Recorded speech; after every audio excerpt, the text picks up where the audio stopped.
the major climate change challenge is, being able to generate energy cleanly and store it. And when I looked at the problem, a lot of people were looking at efficiency and kind of cost.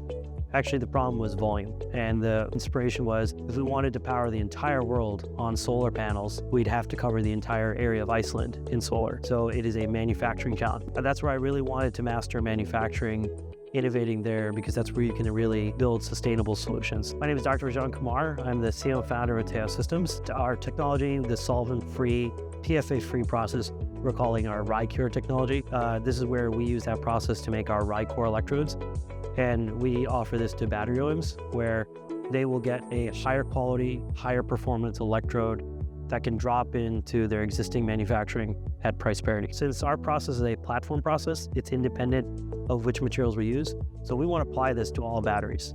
If you look at every device that's helping us move, monitor, store energy, and then also connect us, we want to provide the key components that build better batteries to power those devices. If you look at an investor's perspective, when they want to invest, especially in a deep tech space, they want to know these basic questions of, how big is the problem? What is the solution? Have we validated that we can scale up? So what ChargeUp has really done is actually go through those questions, have those direct answers, and then help us execute as well. So what I'm envisioning is this technology will enable a terafactory where it's actually producing more for less footprint, where you can produce much more components faster at a lower cost and higher quality. That's the only way we can compete.